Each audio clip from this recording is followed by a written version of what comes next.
Hi மக்களே, நம்மகிட்ட Toyota Innova Crysta சேல்ஸ்க்கு வந்திருக்குங்க. 2021 மாடலு. வேரியண்ட் வந்து ஜெட் வேரியண்ட்டுங்க. மேனுவல் வண்டி.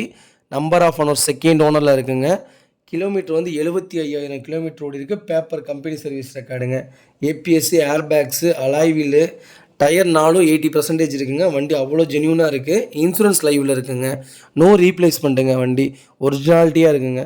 தேவைப்படுறவங்க மறக்காமல் கடைசியில் நம்பர் கொடுத்துருக்கேன். வாட்ஸ்அப் பண்ணுங்கள், கால் பண்ணுங்கள். இதில் ஃபுல் டீட்டெயில் சொல்கிறேன். வண்டி லொக்கேஷன் வந்து பவானிங்க. வண்டி அவ்வளோ ஜென்யூனாக இருக்குங்க. இது கோட் பண்ணுற ப்ரைஸ் வந்து 23,50,000 கோட் பண்ணுறாங்க. நேரில் வாங்க, இன்னும் அனுசரித்து வாங்கி தரேங்க. வண்டி அவ்வளோ சுத்தமாக இருக்குங்க. ரொம்ப ரொம்ப நன்றிங்க. வண்டி லோக்கல் ரிஜிஸ்ட்ரேஷனு. மறக்காமல் நம்ம சேனலை சப்ஸ்கிரைப் பண்ணாதவங்க சப்ஸ்கிரைப் பண்ணி பாருங்கள். சப்ஸ்கிரைப் பண்ணாமையே பார்க்குறீங்க நிறைய பேர். சப்ஸ்கிரைப் பண்ணி பாருங்கள். ரேட் என்ன ரொம்ப ஹையாக இருக்குது, லோவாக இருக்குன்னு நிறையா பேர் மாற்றி மாற்றி கமெண்ட் பண்ணுறீங்க. கிலோமீட்டர் கம்மியாக ஓடி இருந்தாலும் என்ன இவ்வளோ கம்மியாக ஓடி இருக்கா, அப்போ அதில் ஏதோ ப்ராப்ளம் இருக்குது, அதில் ஏதோ பிரச்சனை அப்படிங்கிற மாதிரி சொல்கிறீங்க. ஏன் எல்லாத்தையுமே நெகட்டிவாகவே எடுத்துக்கிறீங்கன்னு தெரியல. பாசிட்டிவாக எடுங்க. லோ கிலோமீட்டரில் வந்தால் நமக்கு கடவுள் கொடுத்த பரிசுன்னு நினச்சிக்கிங்களேன். அதில் ஏதாவது டவுட் இருக்கா, இதில் ஏதாவது டவுட் இருக்கா? ஃபார்ச்சுனர் வந்து ரேட்டு கம்மியாக கொடுத்தாலும் இல்லை இந்த வண்டியில் வேறு ஏதோ வேலை இருக்கும் போல் அப்படிங்கிற மாதிரி சொல்கிறீங்க.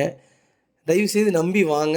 நல்ல கார் தான் எடுத்து தருவோம். நிறைய பேர்த்துக்கு எடுத்து கொடுத்துருக்கோம். ரிவ்யூ அதை நாங்கள் வீடியோஸில் போட்டது கிடையாது. ஒன்லி சேல்ஸ் மட்டும்தான் போடுவோம். சேல்ஸ் பண்ண வீடியோ நாங்கள் போட்டதே இல்லை. அடுத்தடுத்து போடுறோங்க. ரொம்ப